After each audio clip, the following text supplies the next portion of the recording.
Hello दोस्तों, स्वागत है आपका हमारे YouTube चैनल में जो है। और चर्चा चल रही थी। देखिए, कल हमने कुषाण वंश की चर्चा की थी और मरणोत्तरकालीन प्रशासन की भी चर्चा की थी।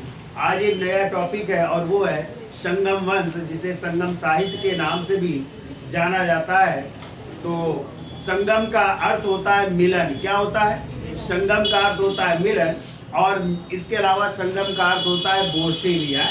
कहते हैं कवियों की एक गोष्ठी हुई थी तमिलकम प्रदेश में, और तमिलकम प्रदेश पड़ता है तमिलनाडु में, ठीक है। और कहते हैं उस गोष्ठी में जो साहित्य लिखे गए वही क्या कहलाए? संगम साहित्य कहलाते हैं, ठीक है। और ये जो संगम साहित्य में जो है हमें जानकारी जिन राजवंशों की मिलती है वो राजवंश है दक्षिण भारत के 3 राजवंश चोल, चेर और पांड्य, ठीक है, उनका उल्लेख मिलता है। और ये राज्य जो है कृष्णा और किन नदियों के बीच, तुंगभद्रा नदियों के बीच स्थित है। तो कहते हैं 3 ऐसे जो है इनके जो है संगम हुए थे। और पहला जो है संगम जो है जिसकी अध्यक्षता की थी अगस्त ऋषि ने, और ये हुआ था जो है मथुरा में। कहाँ पे हुआ था? मथुरा में हुआ था। और ये किसके संरक्षण में हुए थे तीनों संगम? तो ध्यान रखिएगा, पांड्य शासकों के संरक्षण में हुए थे, ठीक है। ऐसे ही दूसरा जो संगम हुआ था वो हुआ था अगस्त ऋषि की अध्यक्षता में ही कपाटपुरम में हुआ था, ठीक है। तो अगस्त ऋषि या तोलाक्पिय भी माने जाते हैं। और जबकि तीसरा जो है संगम हुआ था वो भी जो है वो हुआ था आपका जो है उत्तरी मथुरा में, और उसकी अध्यक्षता की थी नक्कीरर ने। किसने की थी? नक्कीरर। तो इन साहित्यों में किन की रचनाओं की रचना की गई थी उनकी हम चर्चा करेंगे। जैसे शिल्पाधिकारम की, ठीक है, मणिमेखले की, कुरल की, ऐसी बहुत सी रचनाओं की रचना की थी। किसने की थी वो ज्यादा पूछा जाता है। फिर हम चोल, चेर और पांड्य शासकों की भी चर्चा करेंगे, जिसका उल्लेख आप लोग बताइए अशोक ने अपने किस शिलालेख में किया है? चोल, चेर, पांड्य शासकों का उल्लेख बताइए पहले। तो अशोक का दूसरा शिलालेख पढ़ा है, जिसमें वो कहता है मेरे पड़ोसी राज चोल, चेर, पांड्य, सत्यपुत्र, ताम्रपर्णी, ये सब है ना, तो वहां पे उल्लेख मिलता है। तो चलिए चर्चा कर लेते हैं। तो लिखिए, संगम संस्कृत भाषा का शब्द है। संगम संस्कृत भाषा का, संगम संस्कृत भाषा का शब्द है जिसका अर्थ है मिलन, ठीक है। जिसका अर्थ क्या है? मिलन होता है, ठीक है। देखो, यह प्राचीन भारत में, यह अगला पॉइंट लिखिए, यह प्राचीन भारत में कृष्णा एवं तुंगभद्रा, कृष्णा एवं तुंगभद्रा नदियों के बीच, नदियों के बीच, ठीक है, तमिलकम प्रदेश में, तमिलकम प्रदेश में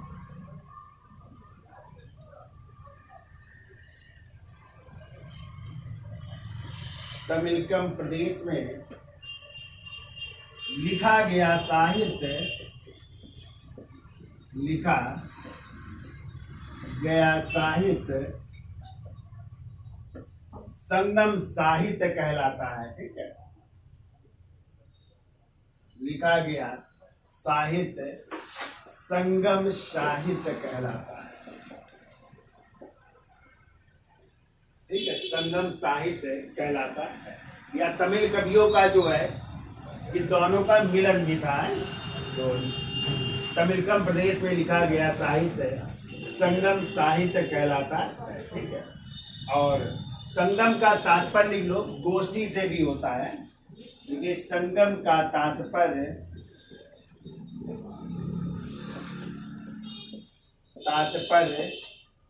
गोष्ठी से भी है, गोष्ठी से है। यानी तमिल कवियों की जो है बैठक हुई थी और इनमें जो लिखा गया साहित्य वो संगम साहित्य कहलाता है। ठीक है, अगला पॉइंट लिखिए, संगम साहित्य में, संगम साहित्य में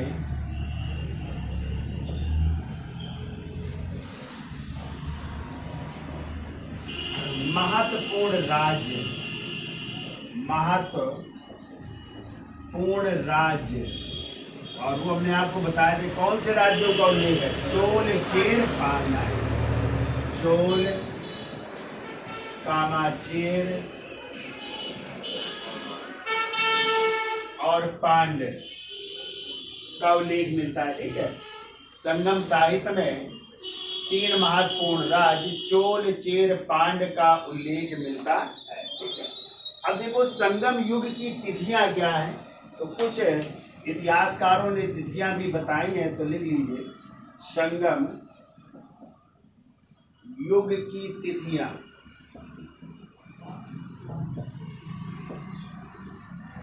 तो एक तरफ लिख लीजिए इतिहासकार, दूसरी तरफ लिख लीजिए तिथि है, इतिहासकार, और उन्होंने इनकी तिथियां क्या निर्धारित की हैं उनको भी लिख लीजिएगा।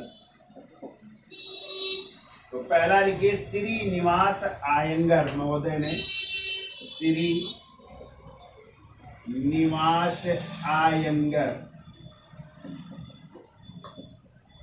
और इन्होंने कहा है कि ये जो संगम साहित्य लिखे गए, ये लिखे गए 500 ईसा पूर्व से लेकर के 500 ईस्वी तक, लगभग 1000 साल के बीच में लिखे गए। ऐसे नीलकंठ शास्त्री ने माना है, जिन्होंने दक्षिण भारत का इतिहास भी लिखा है, नीलकंठ शास्त्री ने, नीलकंठ शास्त्री जी ने माना है 500 ईसा पूर्व से लेकर के 300 ईस्वी तक, कहते हैं ये साहित्य लिखे गए। ऐसे राम शरण शर्मा जी, राम शरण शर्मा जी, इन्होंने टाइम निर्धारित किया है 300 ईस्वी से लेकर के 600 ईस्वी तक। ठीक है, ऐसे एन सुब्रमण्यम अय्यर ने, एन सुब्रमण्यम अय्यर, इन्होंने 300 ईसा पूर्व से लेकर के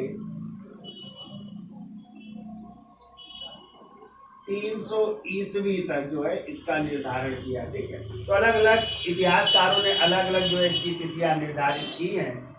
फिर इसके बाद जो है अगला पॉइंट लिखना है, पांड्य शासकों के संरक्षण में। ठीक है, यहीं पे हम बना देते हैं, पांड्य शासकों के संरक्षण में,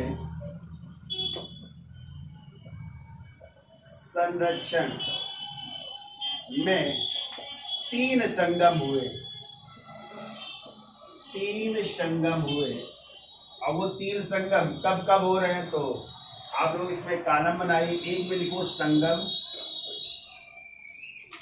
दूसरे कॉलम में लिखिए अध्यक्ष, किसने अध्यक्षता की थी, तीसरे कॉलम में लिखिए किसने संरक्षण दिया था, यानी किसके संरक्षण में ये संगम हुए थे, और चौथे में लिख लो स्थान, कहाँ पे ये हुए थे। ठीक है, स्थान लिखिए। ठीक है, तो देखिए संगम में लिखिए प्रथम संगम, और प्रथम संगम की अध्यक्षता की थी, जो हमने बताया अगस्त ऋषि ने की थी, अगस्त ऋषि ने की थी। और यदि संरक्षण की बात की जाए तो हमने बताया तीनों जो है संगम जो है पांड्य शासकों के संरक्षण में हुए थे। यहाँ पे लिख लीजिएगा, पांड्य शासकों के संरक्षण में हुए। कहाँ पे हुए, तो मदुरा या मदुरई भी कह सकते हैं, मदुरई या मदुरई। बताइए, अच्छा मदुरई में पूछा जाता है किसका एक मंदिर है जो बहुत प्रसिद्ध है, मीनाक्षी देवी का मंदिर बहुत पूछा जाता है, कहाँ पे है, मदुरई में है, ठीक है, वो भी याद रखिएगा। फिर देखिए दूसरा संगम लिखिए, द्वितीय संगम, तो हमने अध्यक्ष बताया अगस्त ऋषि, और दूसरे एक और अध्यक्ष मिलते हैं इसमें, और वो है तोलाकपियर है, तोलाकपियर।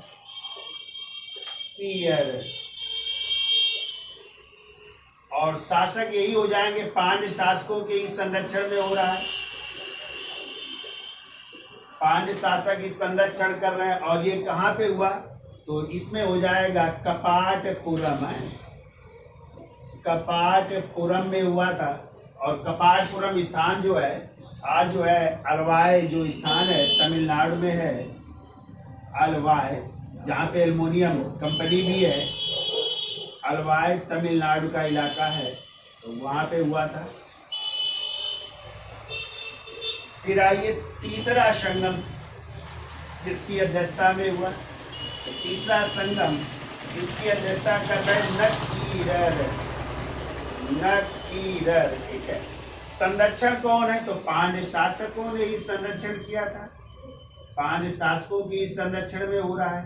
और स्थान पूछा जाए तो ये भी हो रहा है मदुरा में ही, लेकिन उत्तरी मदुरा कर लीजिएगा, ठीक है, उत्तरी मदुरा में जो है ये संगम हो रहा है। तो इस तरह ये 3 संगम हुए। प्रथम संगम जिसके अध्यक्ष अगस्त ऋषि थे, संरक्षण पूछा जाए पांड्य शासकों के संरक्षण में, स्थान पूछा जाए मदुरा या मदुरई में हुआ था। दूसरा संगम जो है अगस्त ऋषि या तोलाकपियर भी मिल जाते हैं, संरक्षण पांड्य शासक ही थे, स्थान याद रखिएगा कपाटपुरम या अलवाय तमिलनाडु जो स्थान पड़ता है वहां पे हुआ था।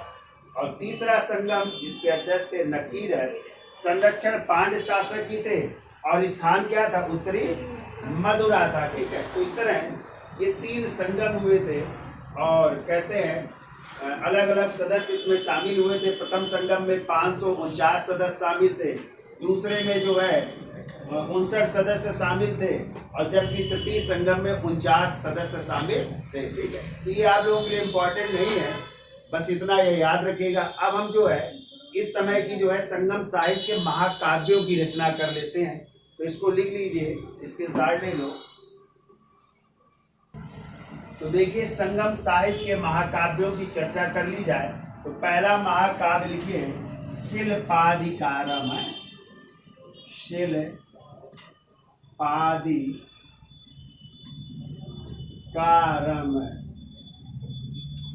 और इसके लेखक यदि चर्चा की जाए तो इसके लेखक है इलंगो आदिगल। तो लेखक कौन है, इलंगो आदिगल इसके लेखक है, ठीक है। जो चेर शासक सेनगुट्टवन के भाई थे, चेर शासक सेनगुट्टवन के भाई थे, ये सेनगुट्टवन के भाई थे, ठीक है। इन्होंने रचना की। अब इसमें जो है इसका अर्थ होता है शिल्पाधिकारम का रत्नों से जुड़ा हुआ पाजेब है, इसका अर्थ लिख लो, अर्थ है रत्नों से जुड़ा हुआ पाजेब, जुड़ा हुआ पाजेब। और पाजेब किसे कहते हैं, पायल को, ठीक है, पायल को कहते हैं। यानी ये रत्नों से जुड़ा हुआ पाजेब शिल्पाधिकारम का अर्थ होता है। और इसमें कहानी है नूपुर की कहानी, या फिर इसी को कह सकते हैं नूपुर की कहानी, ठीक है, नूपुर की कहानी है इसमें। तो क्या कहानी है, थोड़ी सी हम जानकारी दे देते हैं, ठीक है। तो कहते हैं इसमें जो है एक व्यापारी के पुत्र थे कोवलन। कौन थे, कोवलन। और एक व्यापारी की पुत्री थी कर्णगी। कौन थी, कर्णगी। तो कहते हैं कोवलन और कर्णगी की जो है, जो कर्णगी पत्नी थी इनकी, उनकी कहानी का उल्लेख है। लेकिन बीच में एक और नायिका आ गई और वो थी माधवी नामक वेश्या। कहते हैं कोवलन का जो है झुकाव हो जाता है किस माधवी नामक वेश्या के साथ। तो ये पूरी कहानी जो है इसमें प्रदर्शित की गई या घटनाएं मिलती हैं। और इसे तमिल काव्य का जो है इलियड कहते हैं। क्या कहते हैं? आप लोगों ने रचनाएं पढ़ी है? इलियड और ओडिसी किसकी रचना है? दोनों होमर की रचना है ना, इलियड और ओडिसी। तो कभी आ जाए कि तमिल साहित्य की इलियड किसे कहा जाता है, तो शिल्पादि कारम को कहते हैं। तो किसकी कहानी है? तो लिख लो इसमें। देखो इस ग्रंथ की कविताएं तमिलनाडु की कविताओं की धड़कने हैं। देखो इस ग्रंथ की कविताएं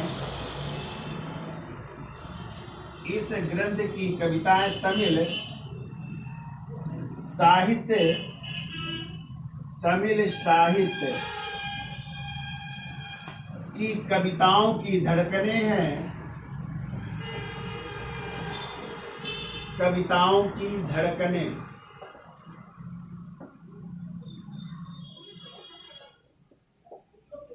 की धड़कने हैं।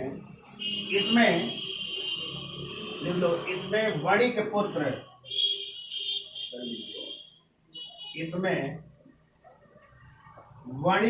वणिक का मतलब होता है व्यापारी है। वणिक पुत्र कोवलन एवं वणिक पुत्री, यानी एक व्यापारी की पुत्री भी है। वणिक पुत्री जिसका नाम है कर्णगी। वणिक पुत्री कर्णगी की कथा है। वणिक पुत्री कर्णगी की कथा है।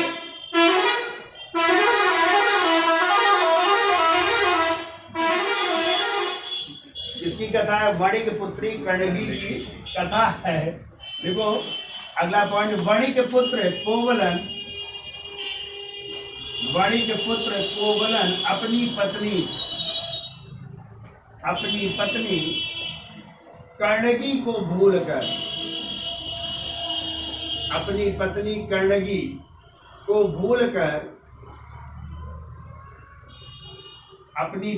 कर्णगी को भूलकर,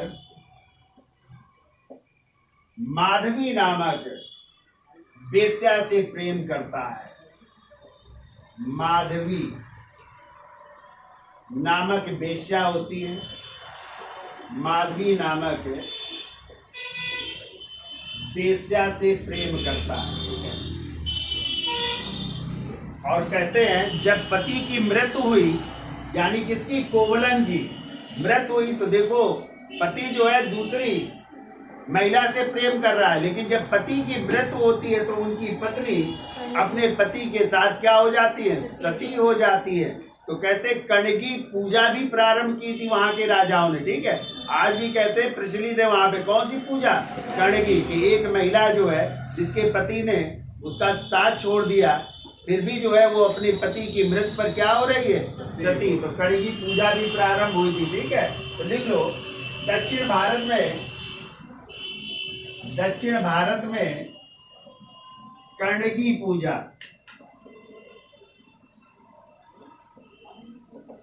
दक्षिण भारत में कर्णगी पूजा होती है। कर्णगी पूजा होती है जो पति की मृत्यु के बाद सती हो गई थी।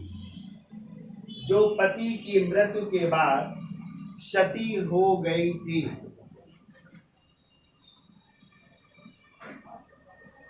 जो पति की मृत्यु के बाद सती हो गई थी। देखो अगला पॉइंट, इस ग्रंथ को या शिल्पाधिकारम को, इस ग्रंथ को तमिल साहित्य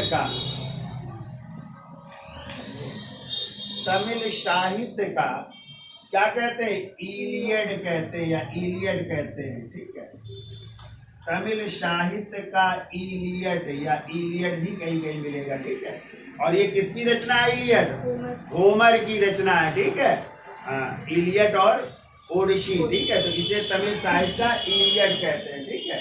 अब देखिए दूसरी रचना है, वो लिखिए मणिमेखलय। मणिमेखलय,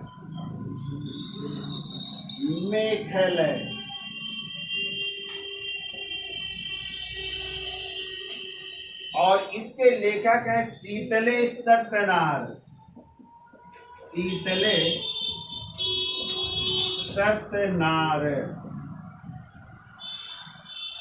तो दूसरी रचना लिखिए मणिमेखलय है, और इसके लेखक कौन है? शीतले सत्यनार, जो एक बौद्ध अन्य व्यापारी हैं, ठीक है। बौद्ध धर्म को मानने वाले हैं, और ये एक अनाज के व्यापारी हैं, अन्य व्यापारी हैं, ठीक है।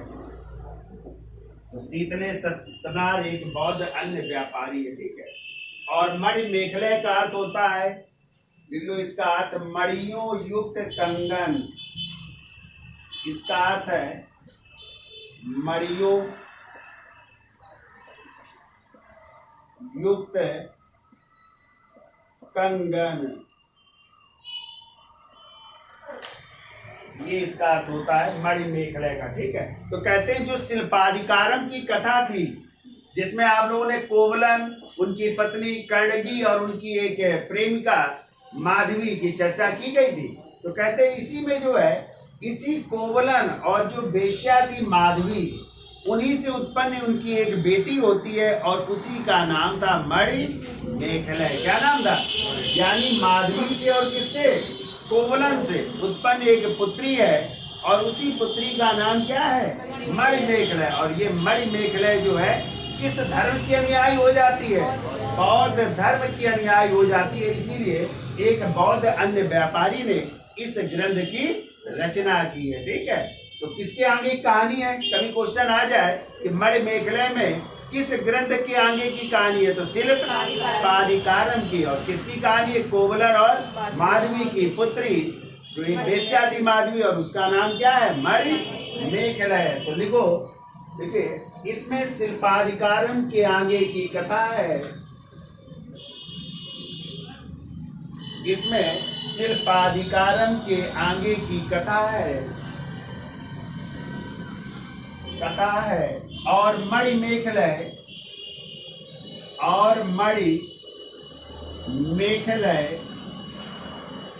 कोवलन और माधवी की पुत्री है। कोवलन और माधवी की पुत्री है, जो बाद में बौद्ध भिक्षुणी हो गई। जो बाद में क्या हो रही है? बौद्ध भिक्षुणी हो रही है, ठीक है। जो बाद में बौद्ध भिक्षुणी हो गई, जो बाद में बौद्ध भिक्षुणी हो गई, ठीक है। देखो इसमें कपालिक शैव सन्यासियों की चर्चा की गई है।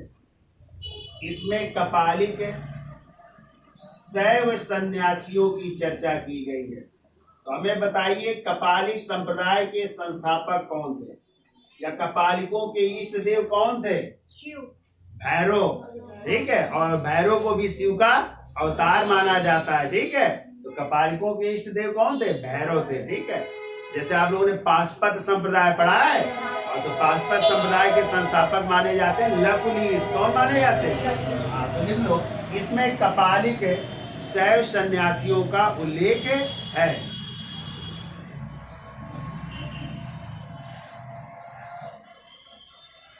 फिर के इसे तमिल साहित्य, यानी मणिमेखलय को लिख लो, इसे या इस ग्रंथ को तमिल साहित्य का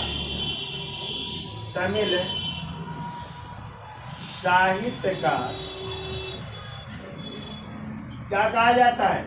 ओडिसी कहा जाता है। तमिल साहित्य का ओडिसी कहा जाता है। तो शिल्पाधिकारम को इलियड कहते हैं, और इसे जो है ओडिसी कहते हैं। तो इलियड या इलियड भी कहीं कहीं मिलेगा, ठीक है। दोनों सही है। तमिल साहित्य का इलियड कहते हैं, ठीक है। तो बताइए जो है द्वितीय अशोक किसे कहा जाता है? कनिष्क को। कुछ लोगों ने कल कमेंट किया है कि सर कहाँ मिल गया है कि जो है कनिष्क को द्वितीय अशोक कहा जाता है, ठीक है। तो किताबों में है, कई बार क्वेश्चन आ चुका है, तो जिन लोगों को नहीं पता है वो लोग बता देते हैं कि ये सही है कि कनिष्क को द्वितीय अशोक कहा जाता है, और बहुत सारी किताबों में है, ठीक है, एक ही किताब में नहीं है। और यदि कनिष्क हमने कल भी बताया था, कनिष्क का आंसर ना हो तो फिर दूसरा आंसर हो जाएगा हर्षवर्धन हो जाएंगे, ठीक है, जिन्हें द्वितीय अशोक के नाम से जाना जाता है, ठीक है। हाँ, तो कोई लड़की है जिन्होंने जो है कमेंट किया है कि कहाँ पे जो है सर किस पुस्तक में जो है लिखा है, और उन्होंने आप लोगों के भी ऊपर कमेंट किया है, तो उनको बताना चाहते हैं कि ये सब चीज़ें लिखी हुई हैं, ठीक है, किताब पढ़िए जो है। और हम 20 साल से पढ़ा रहे हैं, ठीक है, कोई गलत नहीं पढ़ाएंगे कभी भी, जो है नहीं पता है तो नहीं बताएंगे, ठीक है, लेकिन गलत नहीं पढ़ाएंगे, ठीक है। तो जिन्होंने कमेंट किया है, तो यदि वो हमारा वीडियो देख रही हैं, इसका मतलब देख रही हैं, तो उनको हम बता देते हैं कि ये सही है कि द्वितीय अशोक के नाम से जो है कनिष्क को ही जाना जाता है। और कनिष्क का नाम आंसर, तो फिर आप लोग किस पे जाएंगे? हर्षवर्धन, क्योंकि कुछ किताबों में हर्षवर्धन भी मिलेगा, तो हर्षवर्धन को भी कहते हैं, और इसे कनिष्क को भी कहा जाता है, ये बहुत सारी किताबों में है, ठीक है। और कई बार क्वेश्चन भी एग्जामों में आया हुआ है, ठीक है, आप देखिएगा RO ARO PCS lower PCS TGT PGT कई जगह क्वेश्चन पूछा गया है, ठीक है। तो उनसे बताना चाहते हैं कि ये सही है, ठीक है। और नहीं तो हमारा नंबर ले लेना, हम आपको जो है व्हाट्सएप में जो है भेज भी देंगे, ठीक है। तो आप या तो नंबर भेज दीजिएगा, तो हम कई किताबों से आपको भेज देंगे, ठीक है, स्क्रीनशॉट भेज देंगे यदि आपको डाउट हो रहा हो, ठीक है। अब यदि बुक्स भी बता देते हैं तो आप लोग कहते हो कि लगता है उसी बुक से पढ़ा रहे, तो देखिए जो भी किताबें अच्छी होती है तो उनसे पढ़ाना अच्छी बात होती, कोई गलत होता है क्या भाई? जो किताबें अच्छी है तो किताबों से ही तो पढ़ाया जाएगा, ठीक है। क्या जो है अरिहंत लूसेंट से पढ़ाए वन लाइनर है, तो वन लाइनर का जमाना नहीं है। आप लोगों ने जो है पेट देख रखा है, किस लेवल में आया है पेट, ठीक है। हर एग्जाम बिहार के आप लोगों ने देखे हैं, बिहार एग्जाम जो हुए हैं जितने भी हुए सब अच्छे लेवल में आए, तो उम्मीद है जितने भी एग्जाम होंगे फिर RO ARO और सिविल में इस लेवल में पूछा जाता है, तो आपको उस लेवल में पढ़ना पड़ेगा, ठीक है। तो जिन्होंने भी ये क्वेश्चन किया है कि कहाँ मिला है, तो उनको जो है हम अपने जो है इस वीडियो के माध्यम से बताना चाहते हैं कि नंबर भेज दें, उनको हम जो है स्क्रीनशॉट और सब चीज़ भेज देंगे, लेकिन किताब का हम नाम नहीं बताएंगे, ठीक है, कि किस किताब में है, ठीक। चलिए, तो आगे अगली किताब लिखिए, और उसका नाम है किताब का जीवक चिंतामणि। तो तीसरी किताब लिखिए जीवक चिंतामणि।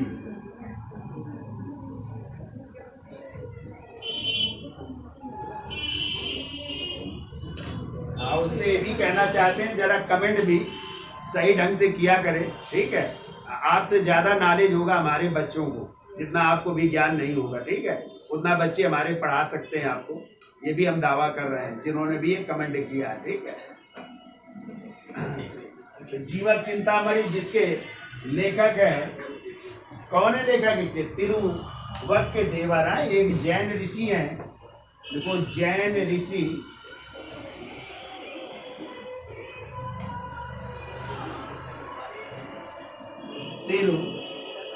तिरुवक्केदेवर, ये इसके लेखक हैं, ठीक है।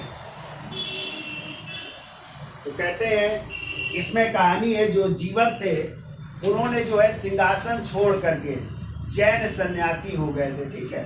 तो देखो जीवक ने सिंहासन छोड़कर, यानी राजा थे ये, सिंहासन छोड़कर जैन सन्यासी हो गए थे, जैन सन्यासी हो गए थे, ठीक है। और कहते हैं ये जैन सन्यासी होने वाले पहले तमिल राजा हैं, ये तमिल राजा हैं जो कि क्या हो गए थे? जैन सन्यासी हो गए, ठीक है। और इसी में जो है 8 प्रकार के विवाहों का भी उल्लेख है, लिख लेना, इसमें 8 प्रकार के विवाह का भी उल्लेख है। तो आप लोगों ने प्राचीन काल में 8 प्रकार के विवाह पढ़े हैं ना? हाँ, तो दैव विवाह, ब्रह्म विवाह, आर्ष विवाह, प्रजापत्य विवाह, गंधर्व विवाह, आसुर विवाह, राक्षस विवाह और पैशाच विवाह। तो ये 8 प्रकार के होते थे। 4 प्रशंसनीय थे और 4 निंदनीय थे।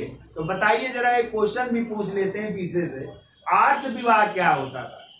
इसमें गाय और हाँ, इसमें जो है वर पक्ष से कन्या पक्ष वाले या तो 2 गाय या 1 गाय और 1 बैल लेकर के अपनी कन्या का विवाह करते थे। ये कैसा विवाह था? आर्ष। और इसी तरह आसुर भी विवाह था।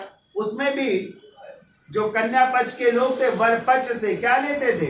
धन लेते थे और धन लेकर के अपनी बेटी का विवाह करते थे। ठीक है, यानी अपनी बेटी का विक्रय करते थे, धन लेकर के उनके साथ शादी करना। ये कैसा विवाह था? आसुर विवाह। और आर्ष में क्या है? वो गाय लेकर के, लड़की वाले क्या लेते थे? 2 गाय या 1 गाय और 1 बैल लेकर के अपनी कन्या का विवाह करते थे। ठीक है, और हमने आपको बताया था राक्षस विवाह क्या था? कन्या का अपहरण करके, ठीक है, कन्या का अपहरण करके उसके साथ विवाह करना। वो कैसा विवाह था?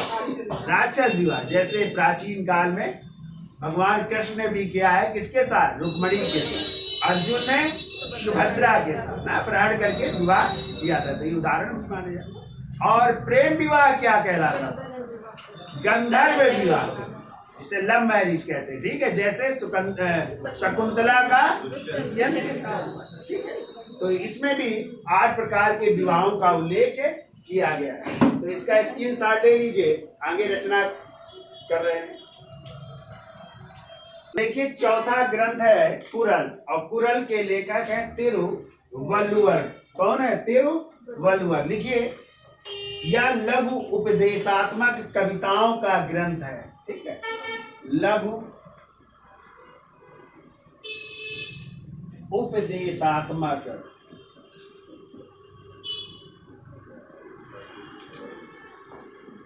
लघु उपदेशात्मक कविताओं का ग्रंथ,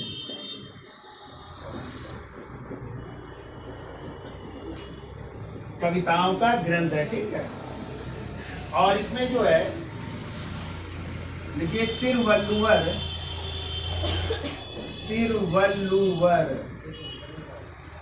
वह उनकी पत्नी, इन्हीं की पत्नी है जिनका नाम है अव्वय। तिरुवल्लुवर व पत्नी अव्वय की कहानियां हैं। ठीक है, अव्वय की कहानियां इसमें मिलती हैं। तो तिरुवल्लुवर व उनकी पत्नी अव्वय की कहानियां हैं। देखो, इस ग्रंथ की रचना तिरुवल्लुवर ने, अगला पॉइंट लिख लो, इस ग्रंथ की रचना तिरुवल्लुवर ने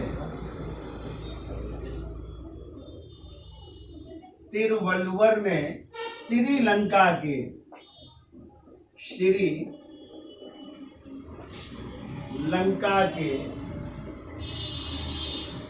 राजा इलल के पुत्र, श्रीलंका के राजा थे जिनका नाम था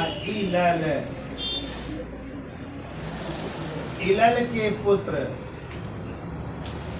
श्रीलंका के राजा इलल के पुत्र को शिक्षित करने के लिए किया था। को शिक्षित करने के लिए, शिक्षित करने के लिए किया था।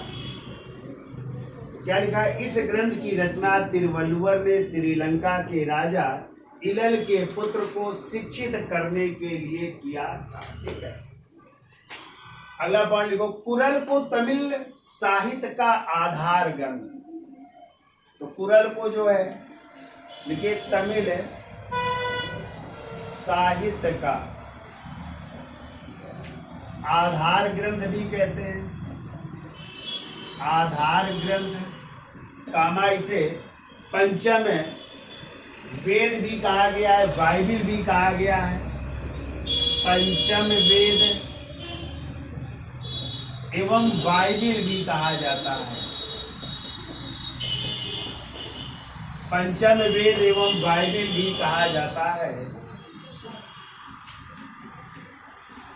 क्योंकि इसकी गणना साहित्य के त्रिवर्ग में की गई है। ठीक है, इसकी गणना साहित्य के त्रिवर्ग, और साहित्य के त्रिवर्ग में आते हैं काम, दूसरा है अर्थ, धर्म, अर्थ और काम है। धर्म, दूसरा है अर्थ और तीसरा है काम।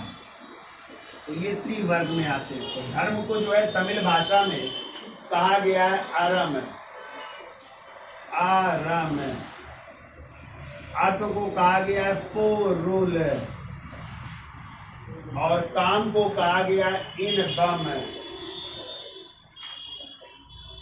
इनबम है। तो धर्म, अर्थ, काम, ये त्रिवर्ग। एक चतुर्वर्ग में आ जाता है मोक्ष भी है, धर्म, अर्थ, काम और मोक्ष। तो धर्म को जो है तमिल में अरम कहते हैं, अर्थ को जो है पोरुल कहते हैं, और काम को इनबम कहते हैं। ठीक है, तो त्रिवर्ग में की गई है, इसकी गणना जो है की जाती है। ठीक है, अब देखिए कुछ राजवंश हैं, जैसे हमने बताया था कि संगम साहित्य में 3 राजवंशों की चर्चा होती है, चेर, चोल और पांडवों की। ठीक है, तो पहला राजवंश चेर वंश है।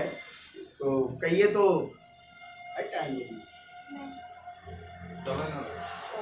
चलिए जो है आज इतना रखते हैं।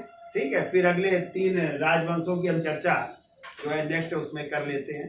तो थोड़े थोड़े हैं, मेन याद रखिएगा। तो पूछ लिया जाता है कि चेर जो राज्य था उसका जो है राजधानी क्या थी, और उसका जो है प्रतीक चिन्ह बहुत पूछे जाते हैं कि चेरों का प्रतीक चिन्ह क्या था, चोलों का प्रतीक चिन्ह क्या था, पांड्यों का प्रतीक चिन्ह क्या था, राजधानी क्या थी। जैसे आप लोग पढ़ोगे जो है कि पांड्य शासकों की एक स्थान था जिसकी राजधानी थी कालची, और कालची जो है मोतियों के लिए प्रसिद्ध थी। बहुत बार क्वेश्चन आया है, ठीक है, कि कोरकई या कालची किस लिए प्रसिद्ध थी। तो यहाँ से मोती निकाले जाते थे, तो मोतियों के लिए प्रसिद्ध कई बार क्वेश्चन आया। तो इसलिए ये कुछ क्वेश्चन अच्छे हैं जो पूछे गए हैं, तो उनकी हम चर्चा कर लेंगे। ठीक है, तो वीडियो अच्छा लगा हो तो लाइक करिए, शेयर करिए और देखते भी रहिए। धन्यवाद।